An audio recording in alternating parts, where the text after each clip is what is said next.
Hello guys, I'm Twinkle. I welcome to all of you in my channel No Sister. And today's class is very special to all of you. It's just a new starting. Okay? And ये किसके ऊपर है? It's like a Brahmi class. Okay? And ये जो Brahmi class है that is the most important session today. It's for the FON. Okay, आप सब यूँ कहते हो ना कि हमारे ना मैडम कॉन्सेप्ट क्लियर नहीं होते हैं, थ्योरी करनी पड़ती है इसके लिए. देखो, आपको ना यहाँ पे अपना दिमाग लगाना है, ठीक है. यहाँ पे आपके लिए F1 में से भी ऐसी खास चीज़ें कि जो खास करके एग्ज़ाम में आती ही है, 90% चांसेस, ओके, उसको मैंने रेडी किया है, ठीक है. आप यही लेक्चर्स का रिवीजन कीजिएगा, इसके जितने भी पार्ट्स बनते हैं उसका, ठीक है.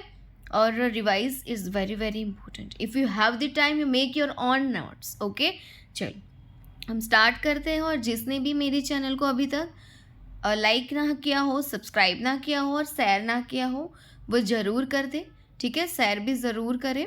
Okay, so first of all आपका ये क्वेश्चन होगा कि मैम सब लोग तो कोई जो है ऐसा क्लास रखेंगे कि जो बहुत ही फास्ट है, जिसके अंदर सब कुछ आ जाता है ना, तो ऐसा कुछ भी नाम रखते. आपने ब्राह्मी क्यों रखा है? तो मैं ऐसा मानती हूँ कि स्पिरिचुअलिटी, ठीक है, जिसको हेल्थ की डेफिनेशन में से निकाल दिया उसको मैं मानती हूँ, ठीक है. अगर आप किसी भी अपने देवी देवताओं को पूजते हैं, ठीक है, आप अगर कोई ऐसी चीज़ें पढ़ते हैं तो ये आपकी मेमोरी को बूस्ट करती है, ठीक है. इसीलिए ओके, तो ये ब्राह्मी नाम किसके रिलेटेड है? ये ऐसा नाम है, a name that mean a goddess of sciences. ये एक सरस्वती देवी का ही नाम है, ठीक है. और ये बताता है कि वो साइंस की, विज्ञान की माता है, ठीक है. तो इसलिए हमारे हर एक क्लास के जिसके अंदर हम मोस्ट इम्पॉर्टेंट थिंग्स पढ़ेंगे उसका नाम रहेगा ब्राह्मी क्लासेस. ओके गाइज, चलो स्टार्ट करते हैं. पहला F1. तो F1 की शुरुआत किसने की थी? तो फाउंडर ऑफ नर्सिंग कौन था, ठीक है. या आपको पूछ ले कि फाउंडर ऑफ मॉडर्न नर्सिंग कौन था, ठीक है, या फिर स्टैटिस्टिकल नर्सिंग का जो कौन है, या फादर ऑफ नर्सिंग कौन है, तो ये सब में आएगा हमारे फ्लोरेंस नाइटिंगेल, ठीक है. Father of nursing, mother of nursing, and she is also the founder of modern nursing. उनको लेडी विथ द लैम्प के नाम से भी जाना जाता है. उनका जन्म जो था बॉर्न ऑन दी 12 मई 1820 में इटली में हुआ था. और इसीलिए इनका जो बर्थ डेट है उनको हम इंटरनेशनल नर्सेज डे एवरीवेयर, हम 12 मई के दिन इंटरनेशनली एवरीवेयर जो है हर जगह पे इसी डे के दिन जो है वो नर्सेज डे सेलिब्रेट किया जाता है. उनका डेथ हुआ था 13 अगस्त 1910 लंदन के अंदर, इंग्लैंड में. दूसरा हम बोले कि उन्होंने कौन सी थ्योरी दी है, तो उन्होंने एनवायरनमेंटल थ्योरी दी है, जो नर्सिंग की भी पहली थ्योरी है, ठीक है. थीम 2024 का था our nurses our future, the economic power of care. Okay, चल next thing is the vital sign, ठीक है. ये सबसे ज़्यादा इंपॉर्टेंट है. इसी को जो है वो प्राइमरी और कार्डिनल साइन भी बोला जाता है. क्या आता है वाइटल साइन के अंदर? तो हम सबको पता है, TPR and BP, temperature, pulse, respiration and blood pressure. और अभी न्यू ट्रेंडिंग चल रहा है कि फिफ्थ वाइटल साइन क्या है. तो फिफ्थ वाइटल साइन आपको नॉर्मली पूछ ले तो वो पेन है, बट अगर आपको इसके अंदर भी फिफ्थ वाइटल साइन में स्पेसिफिसिटी दी हो कि इमरजेंसी के अंदर फिफ्थ वाइटल साइन हो, तो वो है प्यूपिलरी रिस्पॉन्स.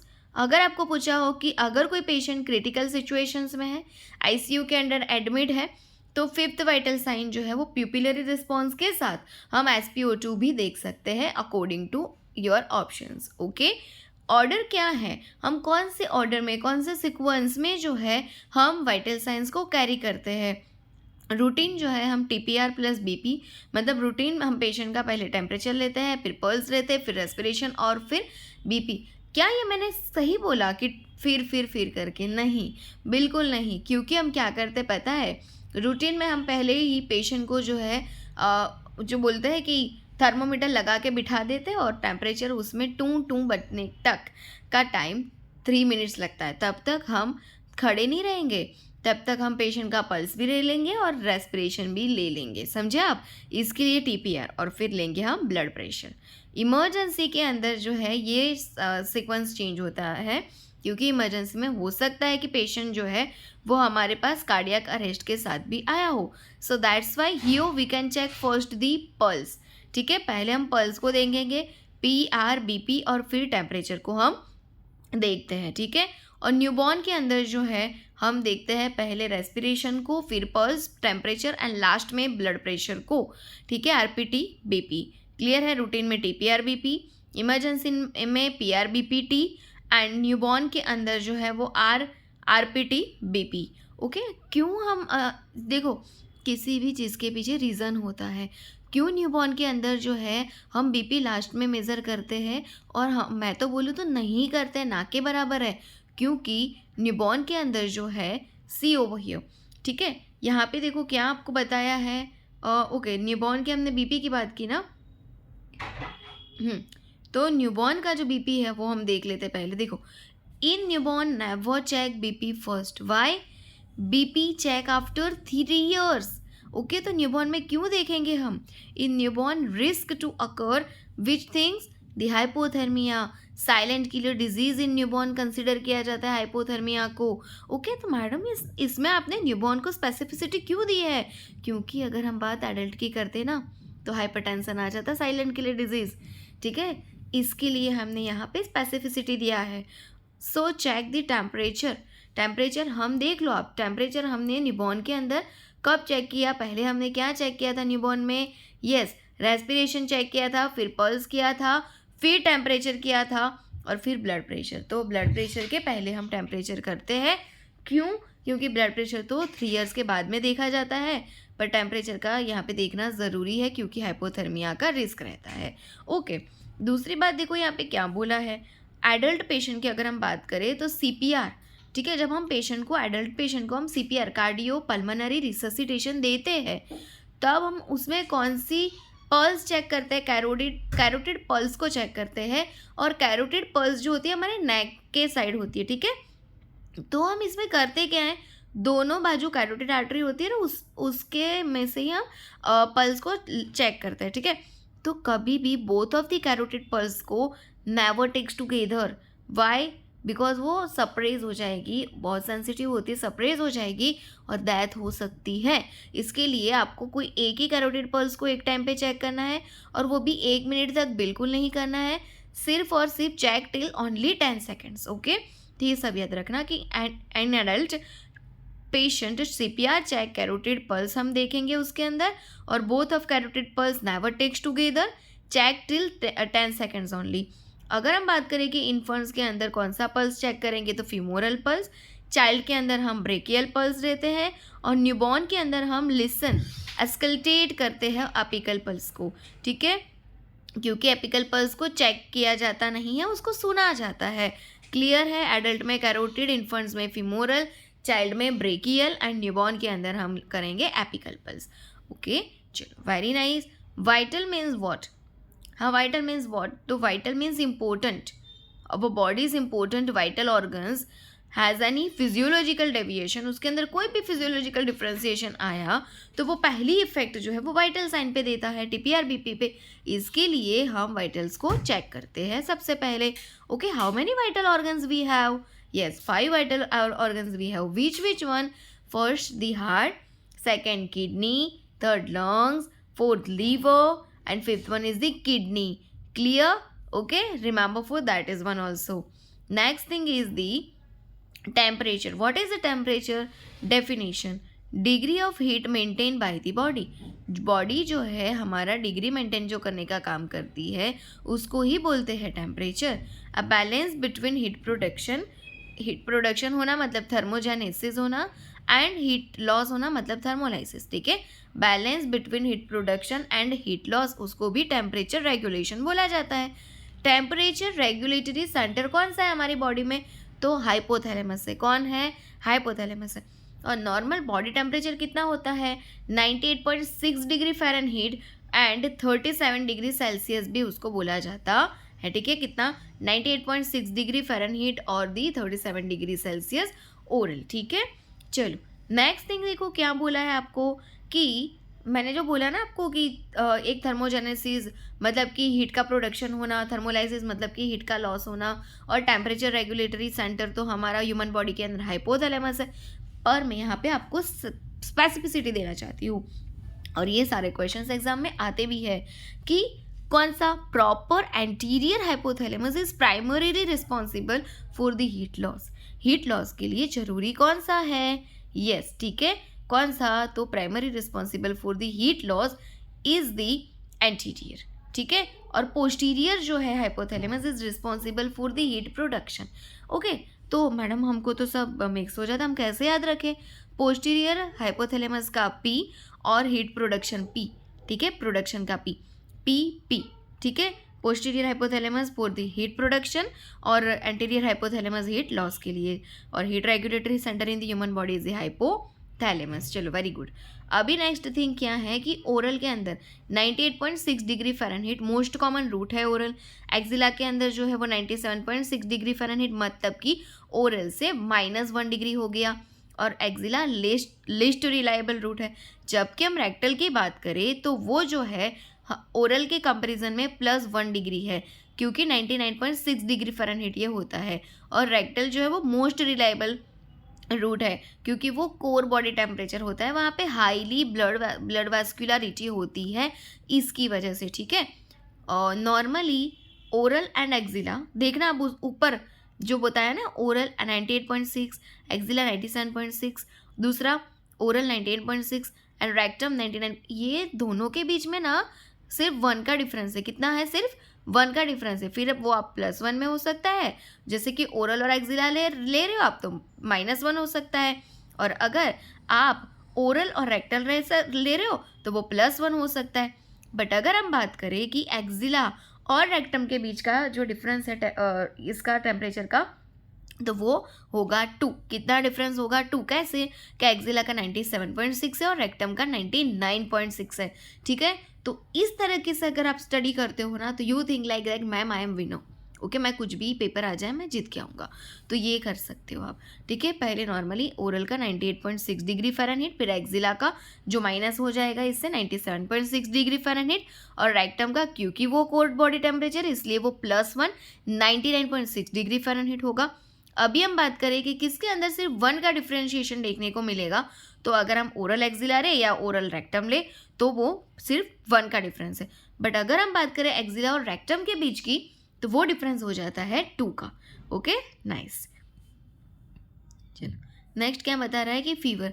अब कब बोलोगे कि भाई आपको फीवर हो गया है, आपको पायरेक्सिया हो गया, आपको हाइपर पायरेक्सिया हो, कब बोलोगे? जब उसका टेम्परेचर नॉर्मली 98.6 डिग्री फ़ारेनहीट ना होके ग्रेटर देन 99 डिग्री फ़ारेनहीट आ रहा है, तब हम बोलेंगे कि आपको फीवर है। Is a early sign of the infection. और हम बोल सकते हैं कि classical sign of the infection क्या है? तो फीवर। इन्फेक्शन है और फीवर ना हो, ऐसा हो ही नहीं सकता, ठीक है।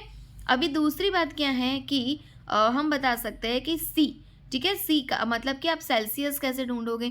तो Celsius is equal to F-32 multiply of 5/9। हमारे पास एग्ज़ाम में इतना टाइम नहीं होता है कि हम 5/9 भी वहाँ पे करें, इसके लिए मैंने यहाँ पे डायरेक्टली 5/9 को अगर आप करते हो तो आंसर आता है 1.8, इसलिए हमने डायरेक्ट लिख लिया है कि C is equal to Celsius is equal to F-32 divide by 1.8, ठीक है। तो आपको ये याद रखना पड़ेगा, C is equal to F-32 divide by 1.8। ऐसे ही अगर आपको फ़ारेनहीट का लेवल ढूंढना है तो Fahrenheit is equal to 1.8 multiply of C plus 32, okay. F is equal to 1.8 multiply of C plus 32। चलो, in 2 condition temperature is high but we can not consider as we can consider as normal, ठीक है। Not normal नहीं, यहाँ पे आएगा can normal, okay. देखो, ऐसे 2 condition कि जिसमें टेम्परेचर हाई होता है फिर भी हम क्या कंसिडर करेंगे? नॉर्मल, ठीक है।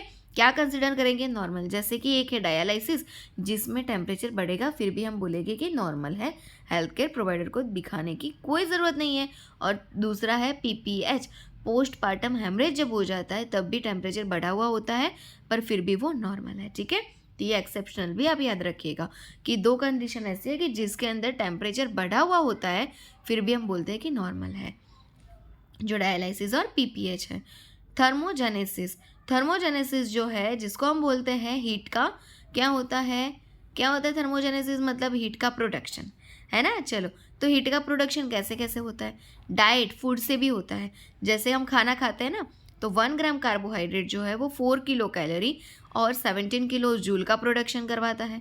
1 ग्राम प्रोटीन 4 किलो कैलोरी या सेम 17 किलो जूल का प्रोडक्शन करवाता है। 1 ग्राम फैट 9 किलो कैलोरी या 37 किलो जूल जो मैक्सिमम है उसका प्रोडक्शन करवाता है। और अगर आपने 1 मिलीलीटर अल्कोहल पी लिया है तो वो 7 kilo calorie and 29 kilo joule देता है। मतलब आपको अल्कोहल पीना नहीं है कि हम तो जो है अपनी हीट प्रोडक्शन को बढ़ाने के लिए, हम एनर्जी को लेने के लिए ले रहे हैं, ऐसा नहीं है, ठीक है। ऐसा मत करना। और ये क्वेश्चन एग्जाम में आ चुका है कि अल्कोहल जो है वो कितना किलो कैलोरी देता है, ठीक है। तो 1 gram carbohydrate 4 kilo calorie 17 kilo joule, 1 gram protein 4 kilo calorie 17 kilo joule, 1 gram fat 9 kilo calorie 37 kilo joule and 1 millilitre alcohol gram में नहीं आएगा, इसलिए 1 मिलीलीटर अल्कोहल है तो 7 किलो कैलोरी और 39 kilo joule. Very good. Maximum किस में से मिलेगा एनर्जी या हीट प्रोडक्शन किस में से होगा? तो 1 ग्राम फैट में से होगा, 9 किलो कैलोरी या 37 किलो जूल। ओके, नेक्स्ट ऐसा और कौन है? देखो, एक हमने फूड का तो देख लिया कि कौन कौन से फूड और कैसे कैसे वहाँ पे हीट प्रोडक्शन होता है। दूसरी बात करें तो हॉर्मोन्स भी इसमें आते हैं कि जिसकी वजह से हीट प्रोडक्शन होता है, ठीक है। तो इसमें है थायरॉक्सिन हार्मोन, फिर है एड्रिनल, क्योंकि एड्रिनल ग्लैंड हमारा वासोकंस्ट्रिक्शन जब करवाती है तब प्रोजेस्टेरॉन हार्मोन से भी ये होता है हीट प्रोडक्शन। और एक्चुअली प्रोजेस्टेरॉन हार्मोन कब?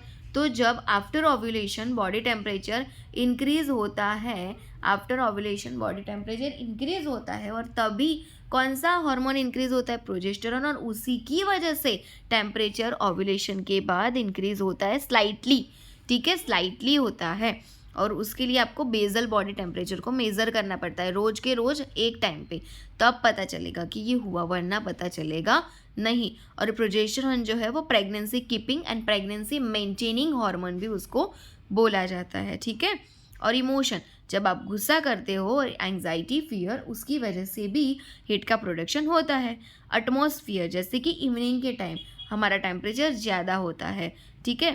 और मॉर्निंग में 5 AM हमारा टेम्परेचर एकदम 5 AM तक हमारा टेम्परेचर लो होता है। फिर धीरे धीरे जैसे सूर्य निकलता है, ठीक है, वैसे ही जो है हमारी गर्मी बढ़ती जाती है, टेम्परेचर बढ़ता है, ठीक है। तो सब याद रखना है कि थर्मोजेनेसिस जो है फूड की वजह से, हार्मोन्स की वजह से, इमोशन की वजह से और एटमॉस्फेयर की वजह से भी होता ही है, ठीक है। चलो, नेक्स्ट थिंग आपको क्या बोली है, देखो कि थर्मोलाइसिस मतलब कि हीट का लॉस जो है, ठीक है, टेम्परेचर का जो लॉस है वो कैसे होता है। तो इन 24 आवर्स का ये डेटा है। जैसे कि स्किन से जो है वो होता है 500 to 600 मिलीलीटर, लंग से होता है 300 to 400 मिलीलीटर, और ये दोनों का मिला के हो जाएगा 600 to 800 मिलीलीटर नॉर्मली। और जो स्किन और लंग से जो हीट का लॉस होता है वो इनसेंसिबल होता है, इनसेंसिबल वाटर लॉस होता है, उसको हम मेज़र नहीं कर सकते, ठीक है, उसको हम मेज़र नहीं कर सकते।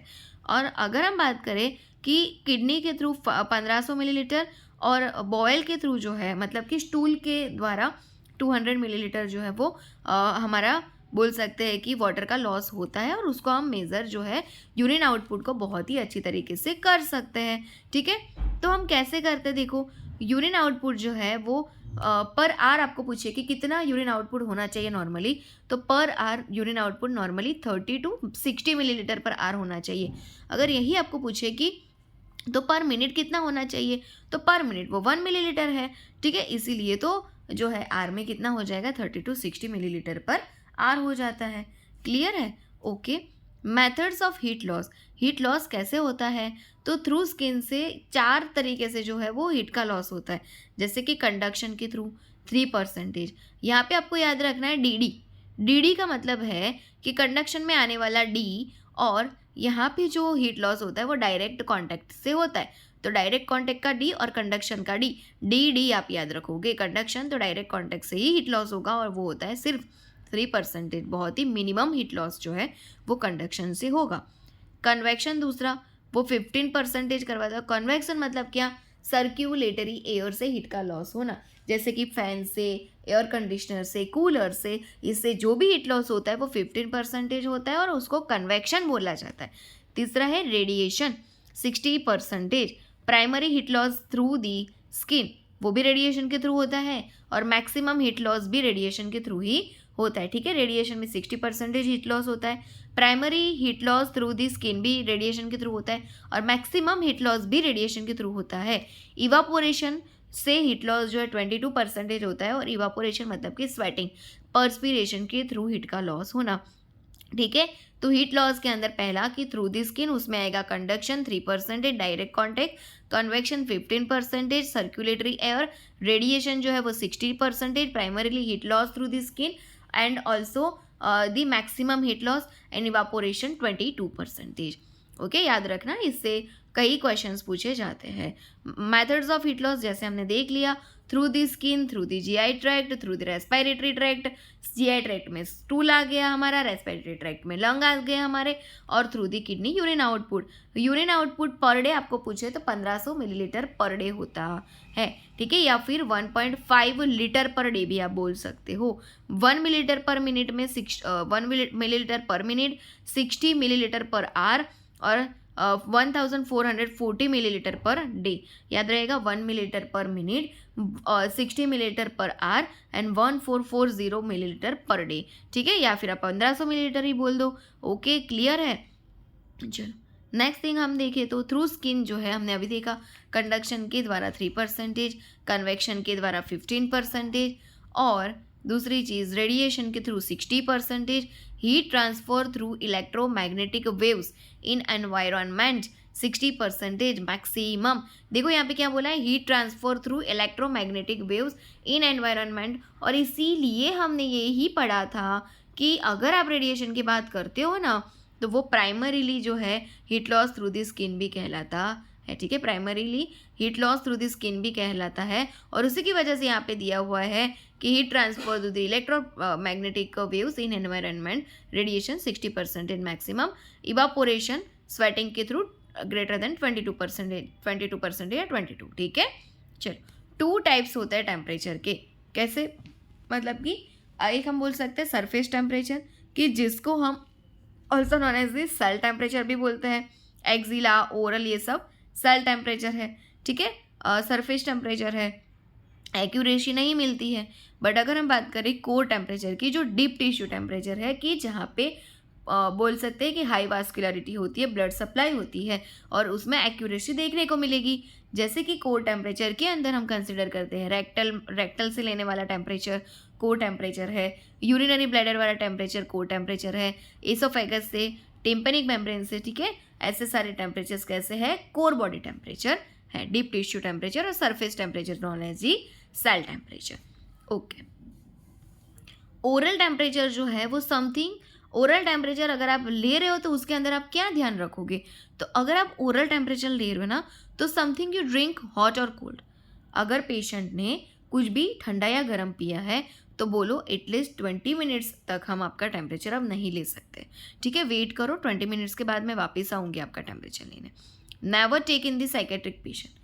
ओरल टेम्परेचर जो है हम कभी भी साइकेट्रिक पेशेंट में नहीं लेंगे, अनकॉन्शियस पेशेंट में भी नहीं लेंगे, चिल्ड्रन के अंदर भी नहीं लेंगे, क्योंकि इन लोगों को कुछ पता नहीं होता है।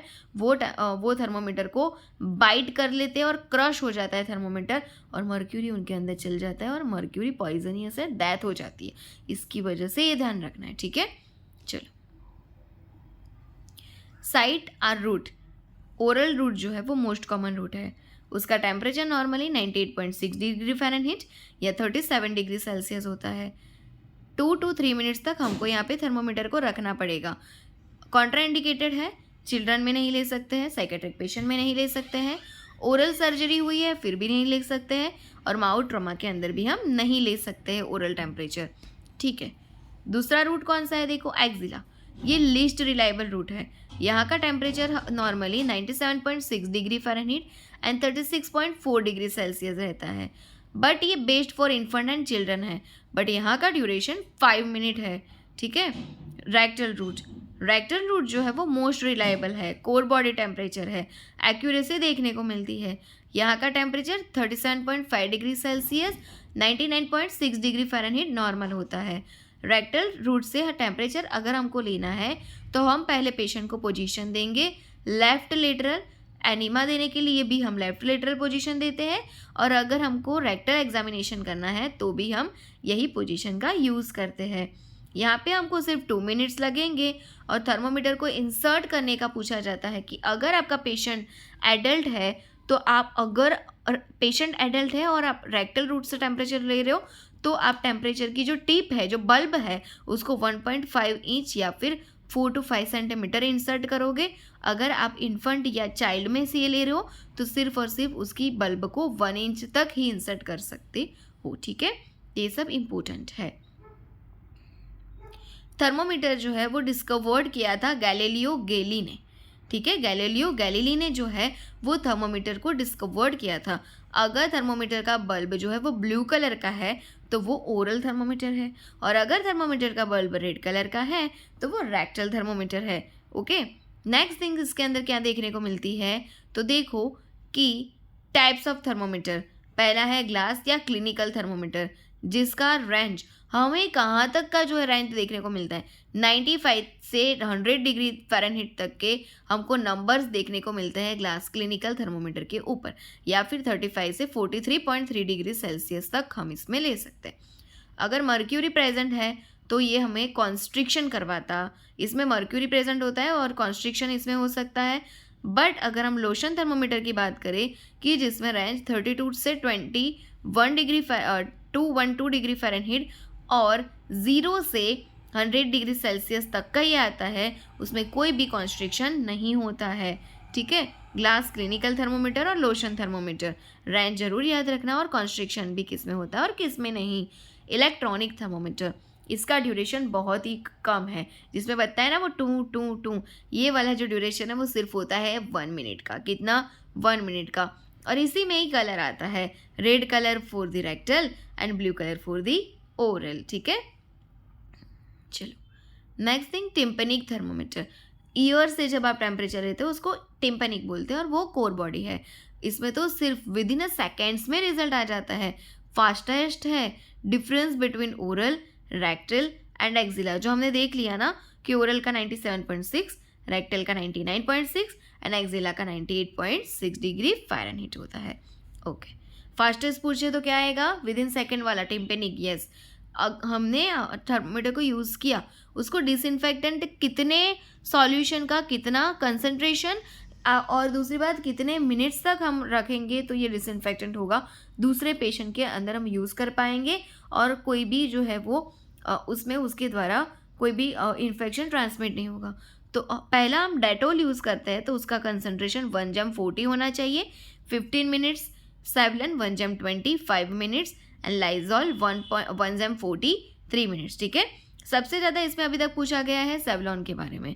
ठीक है, तो Dettol 1g40 15 minutes, Savlon 1g20 5 minutes and Lysol 1g40 3 minutes. Clear है? ओके, चलो अभी बात है कि if we clean the wound या थर्मोमीटर या साइट, कोई भी साइट, अगर हम किसी भी साइट को क्लीन कर रहे हैं या किसी वुंड को क्लीन कर रहे हैं या फिर हम थर्मोमीटर को ही क्यों ना क्लीन कर रहे हो, हम क्या फॉलो करेंगे? तो लेस कंटामिनेटेड से हम मोर कंटामिनेटेड से उसको क्लीन करेंगे। ठीक है, जहाँ पे वो कम बिगड़ा हुआ है, कम गंदा हुआ है, वहाँ से उसको जो जहाँ पे वो बहुत ही ज़्यादा गंदा है वहाँ की और उसको ले जाएंगे। ठीक है, less contaminated to more contaminated हम क्लीन करेंगे। फिर हम वो वुंड को क्लीन कर रहे हो, थर्मोमीटर को कर रहे हो, या किसी साइट को कर रहे हो, या अपनी आँखों को कर रहे हो। ठीक है, less contaminated to more contaminated आएगा। यस, या वजाइना को कर रहे हो या फिर आप पेनिस को कर रहे हो, किसी वो को भी कर रहे हो, पर आएगा less contaminated to more contaminated. ठीक है, चलो थर्मोमीटर को क्लीन कैसे करोगे आप? तो यहाँ पे पहले तो आप थर्मोमीटर का डिज़ाइन देखो, थर्मोमीटर का डायग्राम, उसका पार्ट्स क्या है? बल्ब है, मर्क्यूरी, सेल्सियस स्केल दिखाई हुई है, कैपिलरी ट्यूब और स्टैम्प। ठीक है, तो थर्मोमीटर को क्लीनिंग करने के लिए जब हमने थर्मोमीटर को यूज़ ही नहीं किया है तो बिफोर यूज़ जो है B for the B S, okay, B S for the bulb and stamp. Before use में पहले हम बल्ब को क्लीन करेंगे और फिर स्टैम्प तरफ ले जाएंगे, बल्ब से स्टैम्प करेंगे। ठीक है, बिफोर में पहले बल्ब करेंगे, विथ मॉइस्ट स्वब, और वहाँ पे जो है वो moist swab, moist goes piece का जो हम यूज़ करेंगे। बट अगर हमने यही थर्मोमीटर का यूज़ कर लिया तो आफ्टर यूज़ में हम पहले स्टेम से बल्ब की ओर जाएंगे विथ ड्राई स्वैब, क्योंकि हमने बल्ब को जो है वो पेशेंट के माउथ में, एक्जिला में रखा हो सकता है या रेक्टम में रखा हो सकता है, तो यहाँ पे बल्ब गंदा हुआ है। इसके लिए हम बल्ब से मोर एक्यूरेट से लेस एक्यूरेट कभी नहीं जाते, मोर कंटामिनेटेड से लेस कंटामिनेटेड कभी नहीं जाते, पर हम लेस कंटामिनेटेड से मोर कंटामिनेटेड जाते हैं। इसके लिए थर्मोमीटर को यूज़ करने के बाद हम स्टेम से बल्ब की ओर जाएंगे और ड्राई स्वॉब को यूज़ करेंगे, ड्राई गोज पीस को यूज़ करेंगे। ठीक है, तो सब याद रखना पड़ेगा। बिफोर यूज़ में बल्ब टू स्टेम जाएंगे, मॉइस्ट गोज पीस यूज़ होगा। आफ्टर थर्मोमीटर को जो यूज़ कर दिया आपने, तो आपको जाना है स्टेम टू बल्ब और ड्राई गोज पीस का यूज़ करना है। ठीक है, चलो नेक्स्ट थिंग देखो, before applying cannula, IV cannula जब आप लगाते हो ना तो आप क्या करते हो, यू शुड क्लीन स्किन, आप स्किन को क्लीन करते हो ना, इसमें क्लीन बोला जाता है, ये स्टेराइल नहीं है, ये क्लीन है। ठीक है, क्योंकि आईवी कैन्यूला जो है वो क्या है, स्टेराइल है, ये स्टेराइल ही है। ठीक है, देखो क्या बोला गया है कि अगर आप नेसोगैस्ट्रिक ट्यूब को डालते हो वो अनस्टेराइल है। ठीक है, बट अगर आप कैथेटर को डालते हो या फिर कैन्यूला को डालते हो तो वो स्टेराइल टेक्निक है। ठीक है, चलो देखो कि सिर्फ इसमें स्किन को क्लीन करने की बात हो रही है, स्टेराइल ही टेक्निक है। देखो तो इसको क्लीन किया जाएगा स्किन को स्पिरिट या अल्कोहल स्वॉब से, जो स्टेराइल मॉइस्ट गोज होता है, लिखा है ना यहाँ पे स्टेराइल मॉइस्ट गोज, यस, यहाँ पे सिर्फ क्लीन करने की बात हो रही है, क्योंकि हमने देखा ना कि थर्मोमीटर को यूज़ करने से पहले हमने वहाँ पे भी मॉइस्ट गोज का यूज़ किया था, इसलिए यहाँ पे बताया कि स्टेराइल मॉइस्ट गोज यहाँ पे भी यूज़ होता है, पर यहाँ पे सॉल्यूशन होता है स्पिरिट या अल्कोहल का। ठीक है, और उसमें होगा सेवलॉन, डेटोल या लाइजॉल, किसमें, थर्मोमीटर में। ओके, अगर हम कैन्यूला को रिमूव कर रहे हैं तो हम क्या करेंगे, ड्राई गोज वहाँ पे सिर्फ पुट कर देंगे, कॉटन वहाँ पे पुट कर देते हैं, पता चल गया। Before applying the cannula you should clean the skin with the spirit या अल्कोहल स्वॉब, और स्टेराइल मॉइस्ट गोज का यूज़ होगा, बट रिमूव करते वक्त जो है वो वहाँ पे ड्राई गोज का यूज़ होता है। चलो नाइस, अभी फीवर के टाइप्स देखेंगे। तो फीवर पायरेक्सिया कैसे होता है, उसके फेजेस हैं, ये क्या है उसके फेजेस। सबसे पहले होता है इन्वाजन, मतलब कि इंक्रीमेंट होता है, बढ़ता है बढ़ता है बढ़ता है बढ़ता है, फिर वो फास्टिजियम लाइक अ स्टेडियम फास्टिजियम, एक समान से वो बढ़ता रहता है बढ़ता रहता है, कंटिन्यूसली एक ही टेम्परेचर देखने को मिलेगा। और फिर डिफरवेशन, डिक्लाइन फेज होता है, डिक्रीमेंट होता है, गिरने लगता है, कम होने लगता है बाय 2 मेथड्स। ये जो गिरने वाली मेथड्स है वो 2 तरीके से होता है, क्राइसिस और एक लाइसिस। ठीक है, क्राइसिस और लाइसिस क्या है वो भी हम देखेंगे, पर आपको फेजेस को याद रखना है। फीवर को पायरेक्सिया भी बोलते हैं, और उसके 3 फेजेस है, इन्वाजन, फास्टिजियम एंड डिफरवेशन या डिक्लाइन। ठीक है, चलो देखो एंड ऑफ फीवर जो है उसमें क्राइसिस, ठीक है, कि क्राइसिस और लाइसिस दो उसके डिफरवेशन डिक्लाइन के हैं। क्राइसिस में क्या होता है, sudden reduction associated with sweating और फॉर एग्जांपल निमोनिया, और लाइसिस में धीरे धीरे ग्रेजुअल रिडक्शन होता है, फॉर एग्जांपल टाइफाइड। क्राइसिस में सडन रिडक्शन होता है और लाइसिस में धीरे धीरे ग्रेजुअल रिडक्शन होता है। ठीक है, क्राइसिस में अचानक से फीवर कम हो जाता है, तो लाइसिस में धीरे धीरे जो है वो दिन ब दिन टेम्परेचर लॉस होता रहता है। क्राइसिस के भी 2 टाइप्स है, एक ट्रू क्राइसिस और एक फॉल्स क्राइसिस।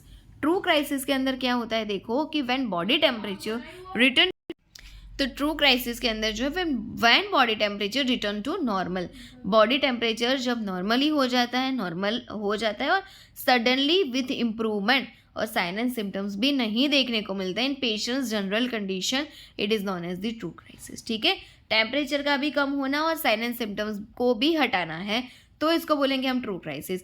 बट अगर फॉल्स क्राइसिस क्या है, तो when body temperature return to normal, body temperature तो रिटर्न आ गए, नॉर्मल हो गए सडनली विदाउट इम्प्रूवमेंट।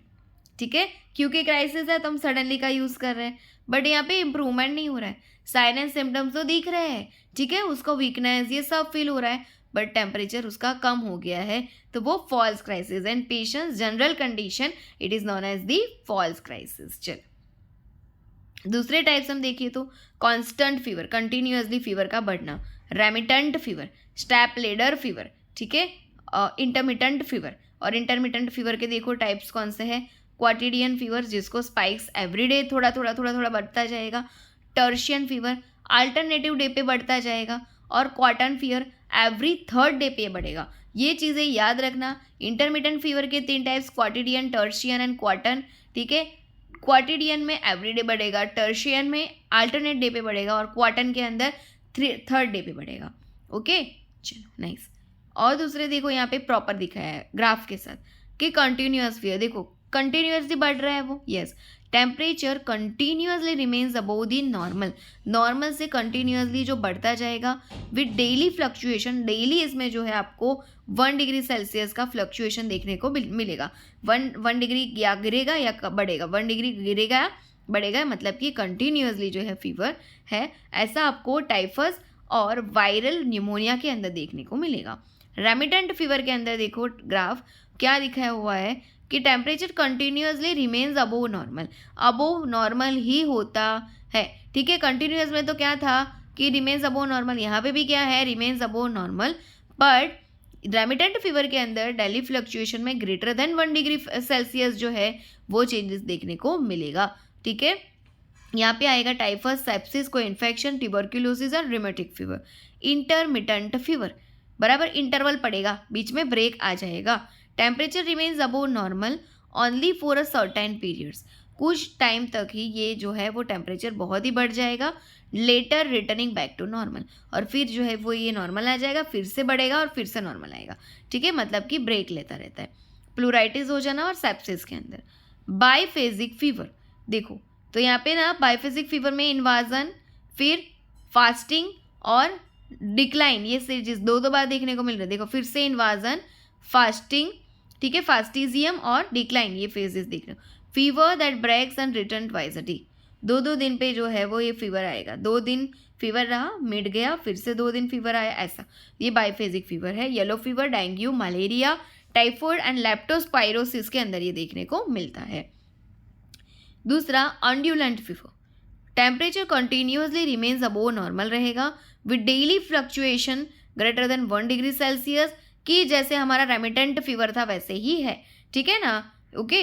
और ये जो है वो हमारा ब्रूसेलोसिस इन्फेक्शन में देखने को मिलेगा। अभी है रिकरेंट फीवर, और उसमें देखो रिलैप्सिंग फीवर क्या है, days of the fever followed by an unfebrile period. Afebrile मतलब क्या, उसको ठंड नहीं लगेगी, चिल्स नहीं होगा, सिवरिंग नहीं होगा, उसको अफेब्राइल पीरियड बोलेंगे। Several days and then a relapse into additional days of fever usually after 14 to 21 days. Pel Ebstein fever और periodic fever. Pel Ebstein fever, fever lasting 1 to 2 weeks followed by 1 to 2 weeks of an afebrile period, ठीक है। और periodic fever तो fever that recurs over months और years, ठीक है। Periodic है, मुझे ना 2 महीने रह के बुखार आ ही जाता है, या मुझे ना 1 साल हो गया ना, अब मुझे देखना बुखार चढ़े, तो ये पीरियोडिक फीवर है। Associated with the absence of infection और मैलिग्नेंसी, कोई भी इन्फेक्शन हो या ना हो, ठीक है, पर मैलिग्नेंसी की वजह से अगर आपको कोई कैंसर होने की तैयारी है भाई तो ये हो सकता है। प्लूराइटिस और सेप्सिस, यहाँ पे भी रीज़न आपको दिखाया गया है। स्टेप लेडर फीवर क्या है, स्टेप लेडर मतलब सीढ़ियों के जैसा है ना, लाइक अ स्टेयर्स, ये कैसा है, लाइक अ स्टेयर्स। और स्टेप लेडर फीवर जो है वो टाइफॉइड के अंदर देखने को मिलता है। रिलेटिवली यहाँ पे देखने को मिलता है ब्रेडिकार्डिया, हार्ट रेट जो है वो कम हो जाता है। तो मैडम यहाँ पे आपने ऐसा क्यों दिखाया है कि हार्ट रेट कम हो जाता है, क्योंकि जब टेम्परेचर बढ़ता है, देखो नीचे कि नॉर्मली 1 डिग्री सेल्सियस टेम्परेचर जब इंक्रीज होता है so 20 beats per minute heart rate भी इंक्रीज होता है, ठीक है। मतलब तो क्या है कि टेम्परेचर बढ़ेगा तो टैकीकार्डिया देखने को मिलता है। बट यहाँ पे एक्सेप्शनल है, अगर आपको स्टेप लेडर फीवर होता है तो यहाँ पे ब्रेडिकार्डिया देखने को मिलता है। बाकी सारे फीवर में टेम्परेचर बढ़ा तो 1 डिग्री सेल्सियस के साथ 20 बीट्स पर मिनट जो है हार्ट रेट बढ़ता है, ठीक है, clear. But in the step ladder fever it will be decreased, okay. So यहाँ पे चेंजेस है, जैसे हम शॉक पढ़ते हैं ना, शॉक में सब जगह क्या होता है, ब्रेडिकार्डिया, बट न्यूरोजेनिक शॉक में क्या हो जाता है, टैकीकार्डिया। ये एक्सेप्शनल है, वैसे यहाँ पे भी है, ठीक है। Inverse fever, hectic and swinging fever, difference जो है differentiation between the is very high, ठीक है, ग्रेटर देन जो है वो 1.4 डिग्री सेल्सियस। इरेग्युलर होता है, not fixed pattern. Irregular fever मतलब क्या, इरेग्युलर दूसरा टाइप है उसका, है ना। इरेग्युलर फीवर मतलब कि नॉट फिक्स्ड पैटर्न, इसके कोई पैटर्न ही फिक्स नहीं है, जिगजैग पैटर्न पे ये काम करेगा। और राइगर जो है वो मलेरिया के अंदर देखने को मिलता है, उसमें ठंड लगने वाला है ना। तो क्या होगा, पहले cold state, hot state, sweating state, ठंडी लगेगी, गर्मी लगेगी, ठंडी लग के बुखार आया, ठीक है, आपने दवाई ली तो दवाई की इफेक्ट होने की वजह से गर्मी लगी और इतना पसीना हुआ और बुखार चला गया, cold stage, hot stage, sweating stage. फिर आता है relapsing fever, recurrent episode 2 to 3 days में फीवर रहा, फिर नॉर्मल हो गया और अगेन आया, ठीक है, तो उसको रिलैप्सिंग बोलेंगे। रिकरेंट एपिसोड होता है 2 to 3 डेज रहा, ब्रेक पड़ा बीच में और अगेन आ गया, ठीक है, इंटरवल वाला है ना। हाइपरथर्मिया किसको बोलेंगे, आपको हाइपर पायरेक्सिया हो गया, आपको तो बहुत ज़्यादा बुखार है, more than 105 not degree Fahrenheit जो है यहाँ पे।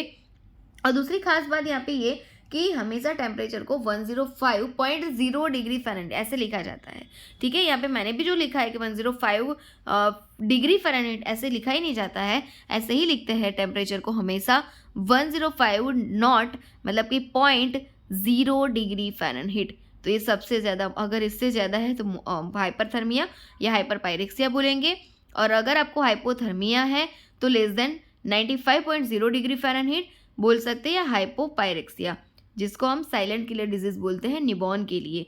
दैट्स वाई बेबी को हम बात करवाते हैं आफ्टर 24 आवर्स, ठीक है, क्योंकि उसमें तब तक हीट रेगुलेशन हो जाए। वर्निक्स कैसियोसा जो है वो ये काम उसमें करेगी, ठीक है, तो वो ना निकले वर्निक्स कैसिया, इसीलिए हम बेबी को 24 आवर्स के बाद जो है वो बाथिंग करवाने का कॉन्सेप्ट को फॉलो करते हैं।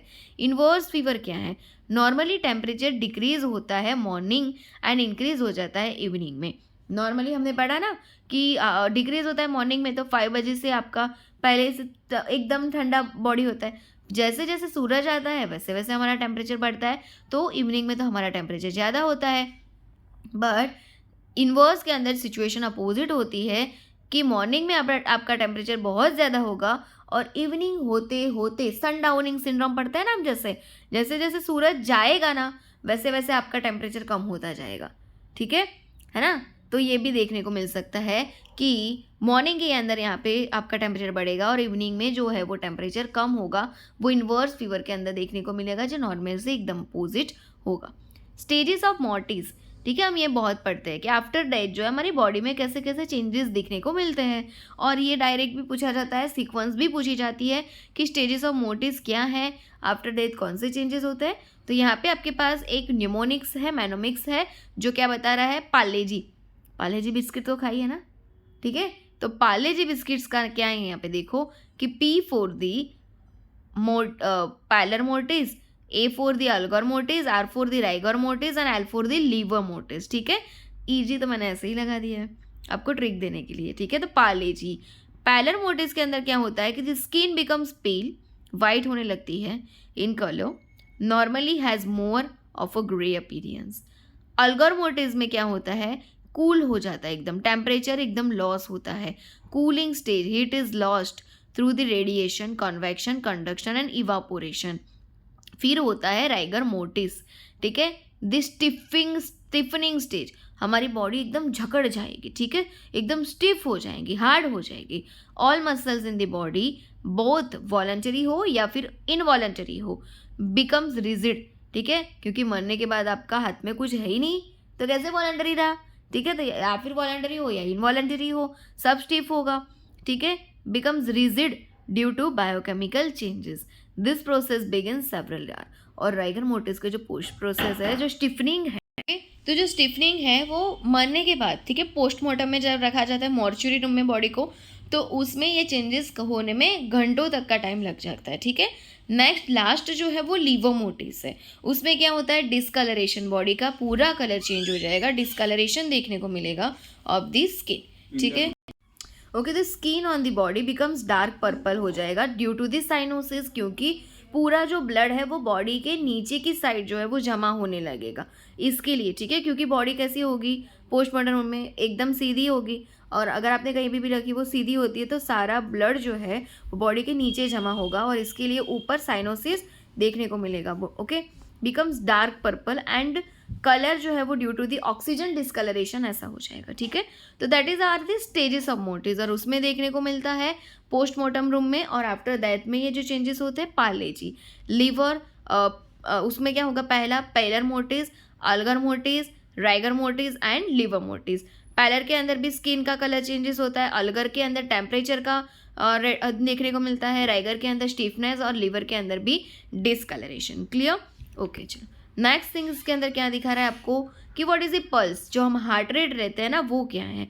Alternative rise and fall of an artery, artery का वाजोडाइलेशन एंड वाजोकॉन्स्ट्रिक्शन होना, ठीक है, उसी की वजह से हमको मिलता है pulse due to the left ventricle contraction. क्यों लेफ्ट वेंट्रिकल? क्योंकि वही सबसे मेजर पार्ट है जो करता है, जो सबसे बोल सकते हैं लार्जेस्ट है, सबसे जो है वो इम्पोर्टेंट है सर्क्यूलेटरी पार्ट्स के अंदर, ठीक है, नॉन एज अ पल्स, उसको हम बोलते हैं pulse. Alternative rise and fall of an artery due to the left ventricle contraction known as the pulse. Alternate expansion and recoil of an artery, ठीक है, और ये सब वासोकॉन्स्ट्रिक्शन वासोडाइलेशन की वजह से ही होता है, ठीक है। चलो नेक्स्ट थिंग आपको क्या दिखाई है कि पल्स को हम जब लेते हैं तो हमको ये पता होगा कि हम जो है ना मैडम, हम तो फिंगर से ही पल्स ले रहे थे, थंब का तो यूज़ नहीं करते क्योंकि थंब में भी जो है एक आर्टरी पासिंग आउट होती है और वो और उसका दोनों का पल्स टाइम हो जाएगा, और इसके लिए हम थंब का तो यूज़ नहीं करते, फिंगर का यूज़ करते हैं। या तो फिर हम जो बोलते हैं कि हम जो है वो बराबर स्टेथोस्कोप पहन के चले जाएंगे, उससे हम ले लेंगे, या तो हम कोई भी ले लेंगे क्या, यस, कार्डियक मॉनिटर ले लेंगे, उससे देख लेंगे, या तो फिर हमारे पास बच जाता है ऑक्सीमीटर, उससे हम SpO2 के साथ साथ हार्ट रेट ले लेंगे। ओके, ठीक है, आपकी सारी बात सही है, पर प्रॉपर अगर आपको देखना है तो आप यूज़ करेंगे स्पिग्मोग्राफ का। किसका? स्पिग्मोग्राफ का। और ये जो ये जो प्रोसीजर है उसको बोलते हैं स्पिग्मोग्राफी, ठीक है। तो कुछ इस तरीके का है। पल्स लेते कैसे हैं? तो स्पिग्मोग्राफ, आप जो है ना हड़बड़ी में वो यूज़ करते हैं ना sphygmomanometer for the checking of the blood pressure, वो मत कर देना, ठीक है। ये स्पिग्मोग्राफ है पल्स के लिए और ये प्रोसीजर को बोलते हैं स्पिग्मोग्राफी। चलो, pulse rate, number of pulse per minute. Fetal heart rate होता है 120 to 160 beats per minute. Infant के अंदर होता है 110 to 140 बीट्स पर मिनट। 1 से 10 साल के बच्चों में होता है 80 to 120 बीट्स पर मिनट, और 10 से ज़्यादा से लेके एडल्ट में जो है 60 से 100 बीट्स पर मिनट देखने को मिलता है। जब हम यही बात एथलेट स्पोर्ट्स पर्सन के अंदर करें तो उसमें normally 40 to 60 beats per minute को ही नॉर्मल कंसिडर किया जाता है, ठीक है। नहीं बोलोगे आपको ब्रेडिकार्डिया है, नॉर्मली है। उसके एक्सरसाइज और उसके फिजियोलॉजिकल इतना चेंजेस हो चुका होता है ना कि उसके कारण इतना ही देखने को मिलता है, फिर भी वो नॉर्मल है, ठीक है, तो याद रखना है। Next thing, sites of pulse. कहाँ से आप पल्स लोगे? साइट है area where an artery cross bone and compress artery, ठीक है। कहाँ से लेंगे? कि जहाँ पे आर्टरी जो है वो बॉन को क्रॉस करती है और कंप्रेस करती है आर्टरी अगेंस्ट द बॉन से आर्टरी कंप्रेस होती है, वहाँ पे हम जो है वो पल्स को लेंगे। जैसे कि टेम्पोरल से ले सकते हैं, ब्रेन, कैरोटिड मतलब नेक में आई है, एपिकल में PMI, एपिकल जो है उसको पल्स ऑफ मैक्सिमम इम्पल्स बोल सकते हैं। PMI मतलब कि पल्स ऑफ मैक्सिमम इम्पल्स। कौन है? एपिकल। वहाँ पे एपिकल पल्स हम कौन सी लोकेशन से लेते हैं? तो एडल्ट में 5th इंटरकोस्टल से, और चाइल्ड और प्रेगनेंसी में जो है वो 4th इंटरकोस्टल से हम लेते हैं। डिगॉक्सिन के अंदर भी, डिगॉक्सिन को देने के बाद या देने के पहले भी हम एपिकल पल्स को ही चेक करते हैं। लेस देन 60 अगर हमको एपिकल पल्स मिला तो हम CPR देना स्टार्ट कर देते हैं। ब्रेकियल पल्स लेते हैं, रेडियल, जो एडल्ट के अंदर मोस्ट कॉमन है, रेडियल आर्टरी मोस्ट कॉमन है एडल्ट के अंदर, पल्स को देखने के लिए भी और ABG करने के लिए, आर्ट्रियल ब्लड गेज करने के लिए भी। जैसे हम करते हैं ना मॉडिफाइड एलन टेस्ट, उसमें रेडियल और अलन को नहीं, पेटेंसी चेक करते हो हम, फिर हम करते हैं ना रेडियल से, यस, तो उसी के लिए आपको बोला है। फीमोरल बोले तो फीमोरल पल्स भी ले सकते हैं, और मोस्ट कॉमन साइट है ये कार्डियक कैथेटराइजेशन करना, वो भी फीमोरल से ही होता है। अभी नीचे जो आपको दी है वो पेरिफेरल पल्स की साइट है, ठीक है। पेरिफेरल पल्स में check after the cardiac catheterisation, और ये तो हम वैसे भी चेक कर सकते हैं, पर मोस्टली ये जो स्पेसिफिसिटी में बोला जाता है कि पेरिफेरल पल्स हम कार्डियक कैथेटराइजेशन करने के बाद में चेक करते हैं, क्योंकि कार्डियक कैथेटराइजेशन हमने फीमोरल में किया ना, तो अब उसके डिस्टल पार्ट में, कौन से पार्ट में? डिस्टल पार्ट में जो है हम पल्स को चेक करेंगे कि वहाँ पे भी ब्लड सर्कुलेशन चल रहा है कि नहीं। तो हम पॉप्लिटियल पल्स को चेक करेंगे, पोस्टीरियर टिबियल पल्स को चेक करेंगे, डोर्सल पैडिस पल्स को भी चेक करेंगे अपर के लिए, ठीक है। क्लियर है? कहाँ पे कार्डियक कैथेटराइजेशन होगा? फीमोरल में। और कार्डियक कैथेटराइजेशन के बाद में पल्स कहाँ से चेक होगा? तो peripheral pulse, popliteal, posterior tibial pulse and dorsal paddies plus. Clear है? ओके। और ये एपिकल पल्स का याद रखना है, एक PMI पल्स मैक्सिमम इम्पल्स, और एपिकल पल्स एडल्ट में बोले तो 5th इंटरकोस्टल स्पेस से, ठीक है। और अगर बच्चों के अंदर और प्रेगनेंसी में बोले तो 4th इंटरकोस्टल स्पेस। देखो रेडियल पल्स कहाँ से लिया है, ठीक है, रेडियल आर्टरी हैंड से लिया है, रिस्ट से। ब्रेकियल पल्स कहाँ से लिया है हमारा, और हर जगह पे जॉइंट है, देख लो, क्योंकि बोला है ना कि बॉन से पास होने वाली आर्टरी जो बॉन से कंप्रेस होती है, और उसी की वजह से हमको जो है वहाँ पे पल्स लेने हैं, ठीक है। तो ब्रेकियल में भी जॉइंट है आपका, यस, ठीक है। कौन सा? एल्बो जॉइंट है, ठीक है। फिमोरल में भी है, यस। पॉप्लिटियल में भी देखो हमारा नी जहाँ पे होता है वहाँ पे, डोर्सालिस पैडीज में, और पोस्टीरियर टिबियल में भी है, ठीक है। याद रखना, radial, brachial, femoral, popliteal, डोर्सालिस paddies and posterior tibial. Clear है?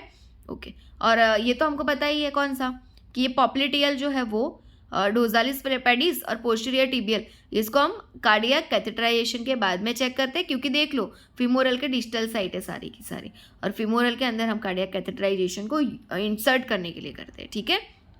चलो, और रेडियल आर्टरी को हम किसके लिए करते थे? एडल्ट के अंदर भी, और दूसरा किसके लिए? यस, ABG के लिए। अभी ग्रेडिंग ऑफ द पल्स, अगर आपका पल्स का ग्रेड 0 है मतलब कि एब्सेंट, डेथ हो चुका है पर्सन, ठीक है। अगर पल्स का ग्रेड +1 है तो पल्स वायर लाइक आ रहा है, थ्रेडी पल्स आ रहा है जा रहा है, बहुत ही कॉन्सेंट्रेशन से देख रहे हो तो फील हो रहा है, ऐसा होता है हाइपोवॉलेमिक शॉक के अंदर। अगर आपका पल्स का ग्रेड +2 है तो ये नॉर्मल सिचुएशन है। अगर आपके पल्स का ग्रेड +3 है तो ये फुल पल्स और स्लाइटली इंक्रीज दिखा रहे हैं। अगर आपके पल्स का जो ग्रेड है वो ग्रेटर देन 4 है तो एक्स्ट्रा ऑर्डिनरी बाउंडिंग पल्स आ रहा है, ठीक है। हाइपरवॉलेमिया, हाइपरटेंशन एंड सर्कुलेटरी ओवरलोड के अंदर ग्रेड 4 पल्स और एक्स्ट्रा ऑर्डिनरी बाउंडिंग पल्स देखने को मिलता है। और +1 जो है वो वाला पल्स जो वायरी लाइक थ्रेडी पल्स है वो हाइपोवॉलेमिक शॉक के अंदर, +2 है तो नॉर्मल, +3 है तो full pulse of slightly increase, and +4 है तो एक्स्ट्रा ऑर्डिनरी बाउंडिंग पल्स देखने को मिलता है, ठीक है। तो आपको ग्रेडिंग तो याद रखनी है, उसके साथ वो किस में देखने को मिलता है वो भी याद रख रहे हैं। कैरेक्टरिस्टिक्स ऑफ द पल्स, उसमें पहला है रेट, ठीक है। लेते कैसे पल्स को, और जो पल्स है आपके उसमें रेट, तो number of beat per minute, कितना हार्ट आपका 1 मिनट के अंदर धबकता है, धबक धबक, ठीक है, ऐसा होता है, वो होता है आपका number of beat per minute. Normally ये होता है 60 to 100 बीट्स पर मिनट, और अगर आपको टेकीकार्डिया हो गया तो 100 बीट्स पर मिनट से ज़्यादा पल्स आ रहा है, और अगर आपका 60 से कम पल्स आ रहा है उसका मतलब कि आपको ब्रेडिकार्डिया हो गया है, ठीक है। टेकीकार्डिया उसका मतलब है कि more than 100 beats per minute आना। ऐसी तो कौन सी सिचुएशन है कि जिसके अंदर आपको टेकीकार्डिया देखने को मिलेगा, ठीक है। एट्रोपिन सल्फेट की जो क्या है ड्रग ऑफ चॉइस है साइनस टेकीकार्डिया की, ठीक है। किसकी है? साइनस टेकीकार्डिया की। दूसरा हाइपोटेंशन आपको हो गया है, ठीक है, तो उसके अंदर भी टेकीकार्डिया होगा और हाइपोटेंशन होगा, ठीक है। ब्लड प्रेशर डिक्रीज होगा और जो है वो हमारा हार्ट रेट इंक्रीज होगा। पर ये जो सिचुएशन है हाइपोटेंशन जो है वो किस सिचुएशन में एक्सेप्शन देखने को मिलता है? तो न्यूरोजेनिक शॉक में। न्यूरोजेनिक शॉक में हर एक शॉक के अंदर टेकीकार्डिया प्लस हाइपोटेंशन होता है, जबकि न्यूरोजेनिक शॉक में जो है यहाँ पे ब्रेडिकार्डिया प्लस हाइपोटेंशन देखने को मिलेगा, ठीक है। शॉक का तो हमने देख लिया, जैसे कि फीवर के अंदर भी हमको टेकीकार्डिया और हाइपरथायरॉइडिज्म के अंदर भी टेकीकार्डिया ही देखने को मिलता है, ठीक है। ओके, नेक्स्ट सिचुएशन आपका क्या है? तो इसलिए atropine sulphate is the drug of choice for the sinus bradycardia, है ना, क्योंकि ब्रेडिकार्डिया होगा तो हम टेकीकार्डिया करवाने के लिए कॉम्पेंसेशन में लाने के लिए देंगे ना एट्रोपिन सल्फेट, इसलिए समझ आया। वो सिक्रीशन को सोख लेगी और हार्ट रेट को बढ़ाएगी एट्रोपिन सल्फेट, ठीक है। तो इसलिए atropine sulphate is the drug of choice for the sinus bradycardia, क्योंकि ब्रेडिकार्डिया हार्ट रेट 60 से कम हुए हैं, हम कॉम्पेंसेशन बढ़ाने के लिए या नॉर्मल लाने के लिए जो है एट्रोपिन सल्फेट देते हैं, क्योंकि एट्रोपिन सल्फेट की वजह से तो टेकीकार्डिया होता है, समझ आया। ओके, चलो नेक्स्ट थिंग्स क्या है कि इसमें ड्रग ऑफ चॉइस यूज करेंगे हम प्रोपेनोलोल, बेटा ब्लॉकर्स या लिडोकाइन, ठीक है। ब्रेडिकार्डिया कौन कौन सी चीज़ें ऐसी है जो ब्रेडिकार्डिया करवाती है? तो एक तो है डिगॉक्सिन। डिगॉक्सिन के लिए क्या है? जब भी हम डिगॉक्सिन ड्रग पेशेंट को देते हैं, ठीक है, तो before and after check the heart rate. अगर हमको ये हार्ट रेट चेक किया और एडल्ट के अंदर ये हार्ट रेट लेस देन 60 आया और बच्चों के अंदर heart rate 90 beats per minute आया तो डिगॉक्सिन को नहीं देंगे, होल्ड कर देंगे, ठीक है। अगर एड्रोफोनियम और टेंसिलॉन टेस्ट की वजह से भी ब्रेडिकार्डिया होता है। और एड्रोफोनियम और टेंसिलॉन जो टेस्ट है वो हम करते हैं मायस्थेनिया एंड कोलिनर्जिक क्राइसिस का डिफरेंशिएशन चेक करने के लिए। और इसीलिए हम बेड साइड पे जो है क्या रखते हैं, एट्रोपिन सल्फेट, कि जिसकी वजह से टेकिकार्डिया हो जाएगा, क्योंकि ये दोनों तो ब्रेडिकार्डिया करवाती है। ठीक है, तो हम क्यों रखते हैं इसको एट्रोपिन सल्फेट को, because edrophonium can cause the bradycardia, इसके लिए। ठीक है, इंक्रीज आईसीपी जो है उसकी वजह से भी क्या हो जाता है, तो ब्रेडिकार्डिया। और न्यूरोजेनिक शॉक तो हमने पढ़ा ही था कि ब्रेडिकार्डिया अकेला करवाता है, और हाइपोथायरॉइडिज्म भी ब्रेडिकार्डिया करवाता है। हाइपरथायरॉइडिज्म होता तो टेकिकार्डिया करवाता। ब्रेडिकार्डिया की ड्रग ऑफ चॉइस कौन सी है, एट्रोपिन सल्फेट की, जिसकी वजह से टेकिकार्डिया होता है, वो ब्रेडिकार्डिया की ड्रग ऑफ चॉइस है। ठीक है, चलो next thing, if you have no drug and treat the sinus tachycardia, अगर आपके पास ड्रग नहीं है और अगर आपको साइनस टेकिकार्डिया को ट्रीट करना है तो आप क्या करोगे। साइनस टेकिकार्डिया को आप कैसे ट्रीट कर सकते हो, साइनस ब्रेडिकार्डिया को तो हमने देखा कि एट्रोपिन सल्फेट दे देंगे, पर टेकिकार्डिया को करना है तो यस आपको प्रोपेनोनोल चाहिए, बीटा ब्लॉकर्स चाहिए या लिडोकाइन चाहिए, है ना, ये चीज़ पता होनी चाहिए। पर आपके पास तो कोई दवाई नहीं है, आप क्या करोगे फिर। हाँ यस, तो हम पेशेंट को मैन्युअली ट्रीट करेंगे, जैसे कि हम इसमें कोई मैन्यूअर का यूज़ कर सकते हैं कि जो हार्ट रेट को डिक्रीज़ करता हो। पहले तो हम साइनस कैरोटिड आर्टरी की मसाज करेंगे और मैन्यूअर यूज़ करवाएंगे हम उसका वल्साल्वा मैन्यूअर। ठीक है, जो वैगस नर्व को स्टिमुलेशन देगा, पैरासिम्पैथेटिक एक्टिव होगा, उसका मतलब कि सिंपैथेटिक नर्व्स जो है वो डीएक्टिवेट होगा और हार्ट रेट हमारा डिक्रीज़ हो जाएगा। ठीक है, क्लियर, ओके। इसलिए जब एथलीट्स दौड़ के आते हैं और उनका वाइटल्स देखा जाए तो वो ज़्यादा होता है, पर उसको नॉर्मल ही माना जाता है। ठीक है, तो ये चीज़ है, नॉर्मली तो उसमें कम होता है बहुत, जब वो दौड़ के आते हैं ना सडनली तब ज़्यादा होता है। ठीक है, ये सारी चीज़ें ध्यान में रखना। ओके, तो हम उसको क्या बोलेंगे कि सडनली अब अगर आपको नॉर्मली लाना है ना तो आप है ना डीप ब्रीथ कीजिए, होल्ड कीजिए, वल्साल्वा मैन्यूअर कीजिए, आ जाएगा। अभी नेक्स्ट चीज़ है कि जब आपका आईसीपी बढ़ता है, ठीक है, क्या देखने को मिलता था, यस ब्रेडिकार्डिया, राइट है, क्या देखने को मिलता था, ब्रेडिकार्डिया। देखो पल्स रेट डिक्रीज है तो ब्रेडिकार्डिया आएगा ना, यस। तो ये चीज़ हमको आईसीपी के अंदर इंट्राक्रेनियल प्रेशर जो बढ़ता है तो कसिंग्स ट्रायड देखने को मिलता है। कसिंग्स ट्रायड का मतलब क्या है कि ब्लड प्रेशर का बढ़ना, ठीक है, हार्ट रेट का कम होना, ठीक है, हाइपोटेंशन, टेकिकार्डिया, सॉरी जो है क्या होगा, हाइपरटेंशन, प्लस जो इसके अंदर क्या देखने को मिलेगा, तो इसमें अंदर जो है पल्स कम हो जाएगा, ब्रेडिकार्डिया, एंड रेस्पिरेशन भी कम हो जाएगा, ब्रेडिप्निया। ठीक है, तो क्या देखने को मिलता है, हाइपरटेंशन, ब्रेडिकार्डिया एंड ब्रेडिप्निया। ठीक है, ये चीज़ है आईसीपी के अंदर, सिस्टोलिक ब्लड प्रेशर का बढ़ना, पल्स का कम होना, रेस्पिरेशन का भी कम होना, उसी को कसिंग्स ट्रायड बोलते हैं। बट अगर हम बात करें कि शॉक हो गया है तो उसमें पूरा ये आईसीपी और शॉक पूरा चेंज है। देखो इसमें आईसीपी में बीपी बढ़ा था, शॉक में बीपी कम होगा। आईसीपी में पल्स कम हुआ था, शॉक में पल्स बढ़ेगा। आईसीपी में जो है रेस्पिरेशन डिक्रीज हुआ था और शॉक में रेस्पिरेशन इंक्रीज होगा। ठीक है, तो शॉक में जो है वो हाइपोटेंशन, टेकिकार्डिया एंड टेकिपनिया देखने को मिलता है, एक्सेप्शनल न्यूरोजेनिक हमको पता है। ठीक है, और आईसीपी के अंदर हाइपरटेंशन, ब्रेडिकार्डिया और ब्रेडिप्निया देखने को मिलता है। याद रखना ये कसिंग्स ट्रायड क्या है, वो आईसीपी के अंदर देखने को मिलता है जब आईसीपी बढ़ता है। दूसरी बात पल्स की बात करें तो वॉल्यूम, ठीक है, तो ये क्या है, तो बिकॉज ऑफ दी सिस्टोलिक, बराबर, सिस्टोलिक जो वेसल्स है ना, उसकी वजह से अफेक्ट करती है पल्स को। और नॉर्मल जो है हमारा कितना होता है, तो नॉर्मली हमारा स्टॉक वॉल्यूम होता है 70 मिलीलीटर पर मिनट। कितना होता है नॉर्मली स्टॉक वॉल्यूम, तो स्टॉक वॉल्यूम अफेक्ट करता है पल्स को। ठीक है, और स्ट्रोक वॉल्यूम जो है वो 70 मिलीलीटर पर मिनट होता है। अगर स्ट्रोक वॉल्यूम डिक्रीज हो गया तो फिलीफॉर्म, थ्रेडी, वायरी एंड वीक पल्स फील होगा, और ये कब होगा, हाइपोवोलेमिया, हाइपोटेंशन एंड डिहाइड्रेशन के अंदर होगा। ठीक है, चलो नेक्स्ट थिंग क्या है कि अगर इंक्रीज हो गया स्ट्रोक वॉल्यूम तो कब, bounding pulse, hypervolaemia, circulatory overload, exercise and anxiety, जो चीज़ हमने +4 डिग्री ग्रेड के अंदर देखी थी वो, और डिक्रीज एसवी जो है वो हमने किसके अंदर देखी थी, यस किसके अंदर, +2 के अंदर। Okay, clear. चलो नेक्स्ट थिंग, वॉल्यूम क्या होता है, एक होता है water hammer pulse, Corrigan pulse या फिर कोलैप्सिंग पल्स। जैसे हम हथौड़ा मारते हैं ना, पानी के ऊपर हथौड़ा मारना, किसके ऊपर, पानी के ऊपर हथौड़ा मारना, मतलब कि water hammer pulse, Corrigan pulse and collapsing pulse. Pulse feel normal और स्ट्रॉन्ग बट सडनली कोलैप्सिंग, पहले तो एकदम नॉर्मल हो रही थी, एकदम जो है वो क्या होने लगी, वो जैसे कि हथौड़ा मारा वैसे ही बढ़ी, फिर अगेन नॉर्मल हो गई। तो ये आपका वाटर हैमर कोरिएजन या कोलैप्सिंग पल्स जो अओर्टिक रिगर्गिटेशन के अंदर देखने को मिलता है, वाल्व की डिफॉर्मिटी है अओर्टिक वाल्व की। नेक्स्ट पैराडॉक्सिकल पल्स, पल्सिस पैराडॉक्सस या कुसमर्स रेस्पिरेशन जो डीके डायबिटिक कीटोसिडोसिस के अंदर देखने को मिलता है, वो जिसमें वीक पल्स होगा ड्यूरिंग इनहेलेशन, जब आप इनहेल करते हैं, इंस्पिरेशन करते हैं, ब्रीदिंग करते हैं, श्वास को अंदर लेते हैं, तब आपका पल्स जो है वो डिक्रीज जाएगा due to decrease systolic blood pressure.